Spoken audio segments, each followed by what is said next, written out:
Estamos recebendo aqui a Aila Nascimento, psicóloga, a doutora Eliana Souza, advogada, a Joelma Almeida, coordenadora, né, do CREAS, aqui da cidade de Jeremoabo, o CREAS, o Centro de Referência Especializado de Assistência Social, que estará promovendo, né, o encerramento da campanha nacional de combate ao abuso e exploração sexual de crianças e adolescentes aqui em nossa cidade. E é sobre esse tema que a gente vai conversar a partir de agora. Vou começar aqui cumprimentando da esquerda para a direita, né? Boa tarde, Joelma.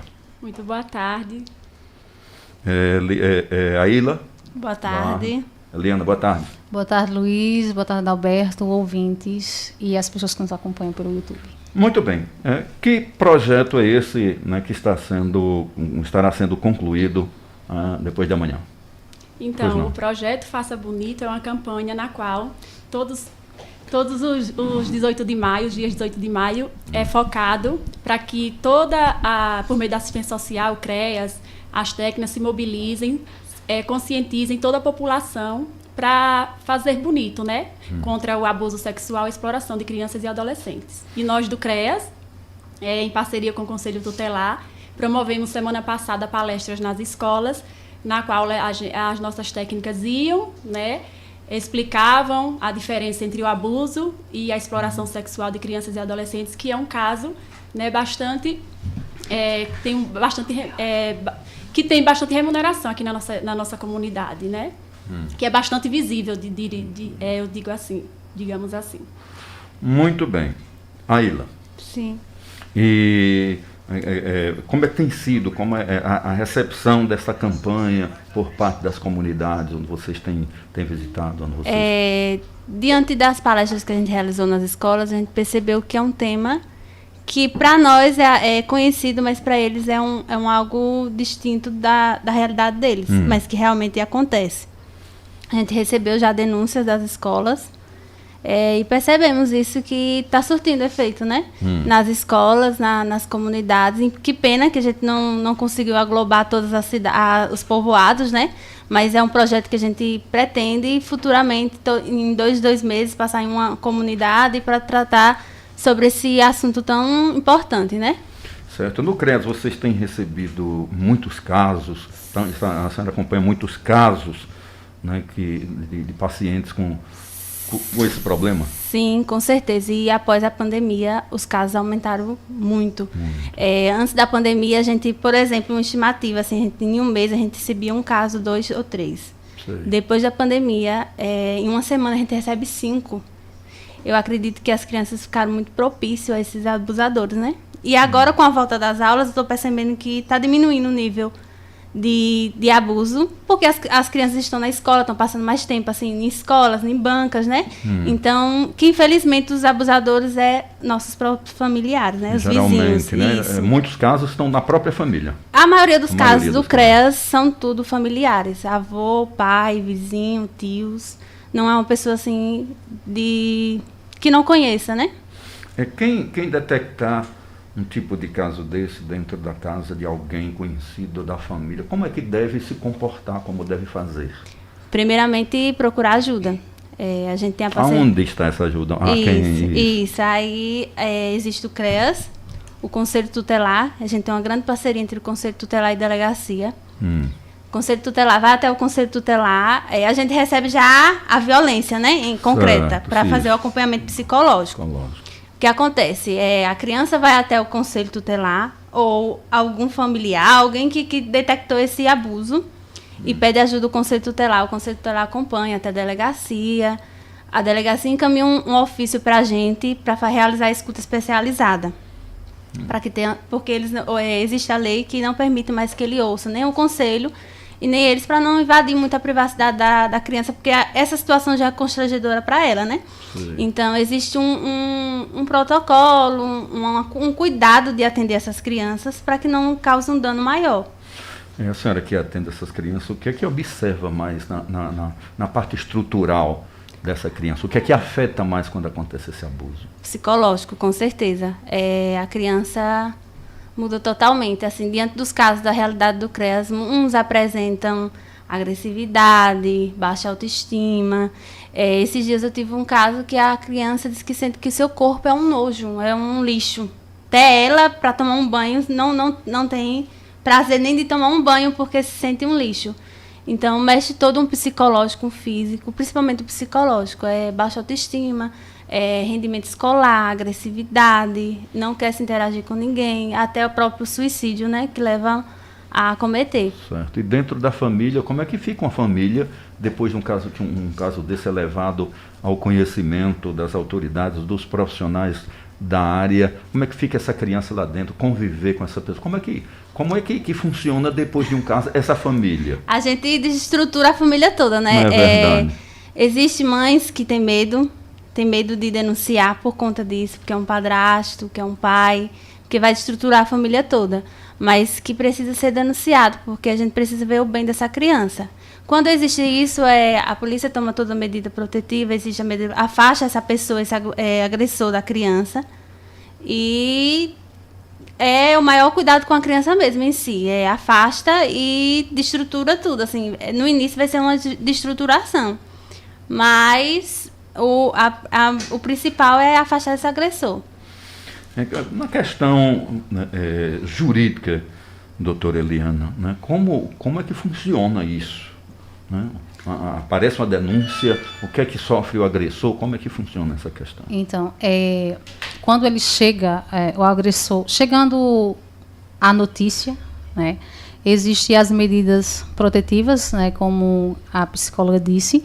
Existe também a questão que é feita via Conselho Tutelar e Ministério Público, que é a retirada da criança, né, a depender do caso, da circunstância, da situação, que até a gente está com o projeto da família acolhedora, né, que é justamente isso, tirar a criança de onde foi agredida para que ela possa ficar em outra situação até que as medidas sejam tomadas.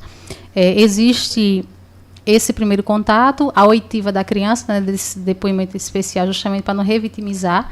Depois isso é encaminhado à delegacia, a delegacia encaminha ao Ministério Público, e aí ele vai responder, né, por estupro de vulnerável, e aí com as penalidades, mas é claro assim que é interessante saber que é importante essa denúncia e que a gente faz o nosso papel de acolher, de encaminhar para as vias judiciais, mas que aí é a justiça que vai determinar, né? Se a prisão em flagrante, se ele vai responder depois preso, porque tudo é a questão muito individualizada no sentido do que foi que causou, né? Infelizmente a gente tem esse fato negativo, porque às vezes a gente tem um contato, prendeu, vai ser responsabilizado, ou prendeu e depois tem o relaxamento da prisão, porque a gente sabe que a justiça ela existe, mas que também existem as brechas, né, que a gente chama, e aí acaba que a pessoa vai ter uma diferença ou não, vai ser presa ou não, mas aí tudo dentro do caso concreto, das provas que existirem e dos recursos, de tudo que vai ser encaminhado, que a gente não tem como precisar, né? A gente sabe que esse é o meio, vai para o Ministério Público, denúncia e responder. O acompanhamento psicológico, ele demora quanto tempo? Dura quanto tempo?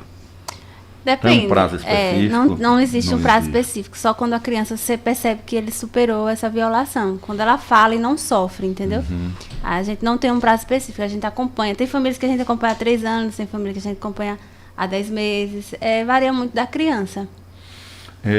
Dos casos detectados que chegam aí, sabe, os microfones estão abertos aí, vocês podem interagir à medida que acharem que a incisão é oportuna.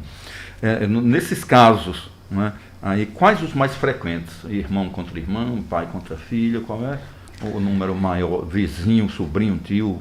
Então, infelizmente não é vizinho, infelizmente é pai, é padrasto, é a pessoa que está mesmo no dia a dia da criança.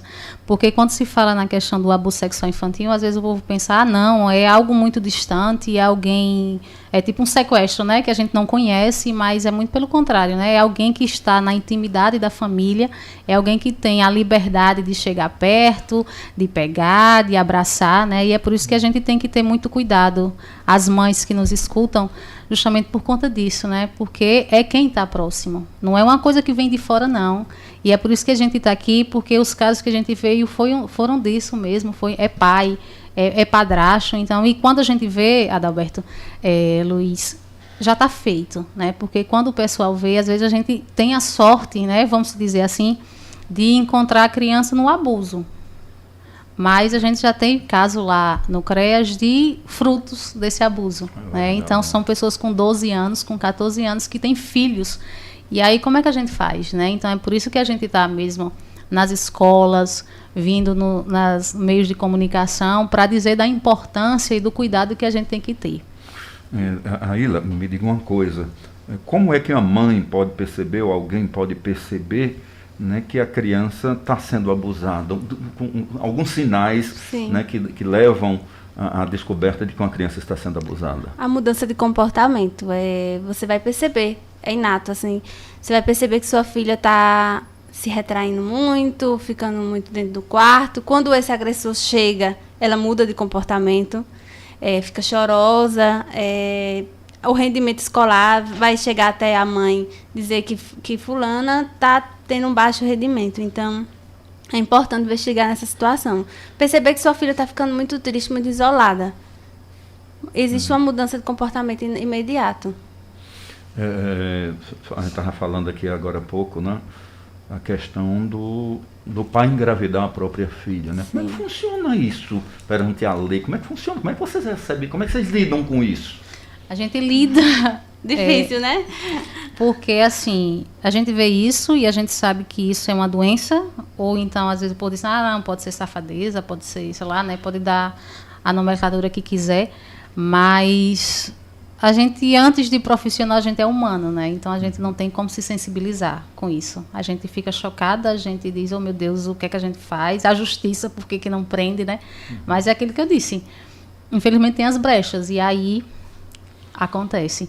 E quando chega um pai lá que faz essa situação, ou um padrasto que faz, o que mais nos preocupa, além do trauma, né, que a criança tem e que não tem tempo, né, para a gente dizer, é 6 meses, você está recuperada. Mas é justamente a situação, às vezes, do apoio familiar, né, porque foi dito, ela fala por sintomas, né? E a verbalização. Às vezes a gente não tem esse cuidado, porque não só é adulto, né? A gente tem, não é adolescente de 12, 14 que pode falar, verbalizar. Lembrando, pegar aqui a deixa antes que eu deixe. O abuso não é só a prática do ato sexual em si. Não, tem outras formas que é considerado abuso também. Muita porque gente confunde, o abuso, né? Às vezes o povo pensa, é a conjunção carnal, é o ato sexual em si, né? A relação sexual. E não é só isso.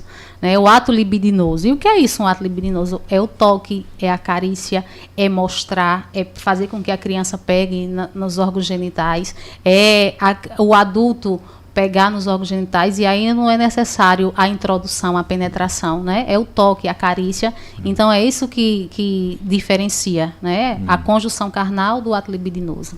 Até o abraço e o beijo, a gente sabe quando... Até nós adultos, a gente sabe quando é bom e não é. É verdade. Então, isso também se caracteriza por um abuso. Começa numa situação assim, de um abraço, de um beijo, de oferecer alguma coisa em troca. Muito bem. Então, o encerramento vai acontecer próxima quarta-feira. Isso. Pois não, pode falar, Ila. Dia 18, né, agora quarta-feira, a partir das 16 horas, em frente ao CREAS, que é na Praça Manuel Dantas, né, faremos o nosso encerramento com a culminância. E teremos também algumas apresentações, né, por meio da assistência social. Vários setores irão participar, como o CRAS, Focentro, falando sobre a importância, né, também da importância que tem os perigos ou os benefícios nas redes sociais, nessas crianças e adolescentes, com as crianças e adolescentes. E também frisar aqui que eu creio que as nossas amigas estejam de acordo, que é importante que as famílias elas protejam as crianças de forma também verbal, ou seja, que permitam que as crianças falem com elas, os pais, as mães, tias, né, porque sempre culpam a criança. É tanto que a gente, em alguns ambientes, a gente chega e algumas pessoas perguntam para a gente nessas palestras, mas e se a criança permitir? A criança que a gente fala, adolescente de 12 anos, e se for permissível por ela? Mas nunca é permissível pela criança. A criança não pode permitir, ela não permite, ela não tem o discernimento, né? Às vezes ela é coagida, na maioria das vezes, na verdade, não é, meninas? Ela é coagida, ela é sufocada, ela é pressionada e até ameaçada, né? Ameaçam a família. Então, essa mensagem que a gente tem para passar. E eu não sei se o horário ainda permite, se a gente tem muitos minutos, mas eu quero também aqui falar que as meninas falaram aqui que podem procurar o CREAS, Conselho Tutelar, mas a gente precisa também informar que tudo é mantido em absoluto sigilo, o CREAS trabalha com sigilo. Então, quem estiver passando por alguma situação semelhante ou quem conhece alguém, né, nos procure o Conselho Tutelar. E sabendo que chegando no Centro Especializado de Assistência Social, CREAS, será bem acolhido, né, por nossa equipe técnica, que é a psicóloga, temos 2, né, assistentes sociais também temos 2, advogada, orientadoras sociais, então tem toda uma equipe prontificada a acolher, a ajudar, né? E lembrar também, Adalberto, que essa campanha, ela não é privada, ela é coletiva, ou seja, todos os órgãos, todos os setores, seja ele público ou privado, poderão estar cumprindo, poderão estar executando e fazendo bonito, né? Porque o Faça Bonito é uma campanha, eu não sei se vocês sabem, né, ou se a população conhece, mas creio que todos se perguntem o porquê de 18 de maio, né? Ele vem de uma data, né, que lá em 1973, muito antes, né, da gente ter nascido, né, eu vi o caso que foi Araceli Crespo, que foi uma criança de 8 anos apenas, que foi sequestrada, violentada, né, estuprada mesmo, e depois morta, né? Esse crime bárbaro chocou todo o país, e foi aí onde toda a população se mobilizou, e foi aqui no Brasil, no Espírito Santo, em Vitória. Então, os abusadores ainda hoje estão impunes e vivos, e desde então, né, completam-se 22 anos de Faça Bonito, e é por isso que todos devem se mobilizar, a escola, né, família principalmente, porque não basta só a gente passar para as crianças, a gente tem que passar para as mães, tem que mobilizar, conscientizar as mães, a família, para que protejam as crianças, né? É como a nossa advogada Eliana e Ayla falaram, né? São os pais que devem proteger, e na maioria das vezes são eles mesmos que abusam dos seus filhos. Muito bem, eu agradeço a participação de vocês, né? Muito obrigado, podem utilizar qualquer outra coisa que não foi, né, que ficou sem ser evidenciado. Os agradecimentos. Não, só agradecer e dizer às famílias que estão nos ouvindo que prestem muita atenção nos seus filhos, vizinhos, colegas, sejam amigos dos seus filhos, converse, orientem. A orientação sexual não é ensinar a fazer sexo, e sim ensinar quais são as partes do nosso corpo que é permitido e que não é permitido. Então é isso, vocês prestar atenção nos seus filhos, ser amigos mesmo, para que isso não aconteça com nenhuma dessas famílias. E nosso objetivo é acolher e querer que ninguém venha para o nosso CREAS, né? Porque a gente já está a pessoa já está com o direito violado. Então, nosso objetivo é que isso não aconteça. E também, assim, CREAS, é conselho, é rádio, é professor, é vizinho. Essas são as pessoas, é qualquer pessoa, na verdade, né? Porque a gente só combate o mal se a gente puder gritar para outras pessoas. E a gente falando assim da questão do sigilo do CREAS, disse, eita, já tiveram esses casos, né? As pessoas podem estar ouvindo e se perguntando. Por que a gente não divulga? Porque a gente não pode revitimizar, né? A gente não pode expor uma situação que já é constrangedora e a gente expor para a sociedade. Mas é justamente isso, é o sigilo que faz, a gente vem para dizer que existe e que esse mal precisa ser combatido e que a gente é agente, né, ativo nessa ação. Convidar vocês, né, do bairro Manuel Dantas para participar conosco. E a gente colocou lá no Manuel Dantas, por quê? Porque a gente sabe que é um bairro mais distante, poderia ser sede, mas geralmente tudo é beneficiado, é a sede, né? Então a gente pensou em um bairro mais distante, que tem uma vulnerabilidade maior, então que precisa de uma atenção, e porque também a gente está lá na sede, né? Então a gente agradece o espaço, as pessoas que estão nos ouvindo, se precisar da gente, se tiver dúvida, recorram até lá, né, no CREAS. Agradece também o espaço e se disponibiliza, né, para que, se precisarem de alguma situação, a gente está aqui à disposição. E convida toda a equipe também da Jeremoabo FM para se fazer presente. Inclusive, nós já trouxemos semana passada, né, o convite, né, se puderem, podem ir. Queremos agradecer também, para encerrar, a nossa secretária Tatiane, né, a nossa coordenadora Alana, nosso gestor Deri, com seu vice Fábio, e todos que fazem bonito nessa campanha, né, e que ela seja motivada e seja executada nos 365 dias do ano. Muito bem.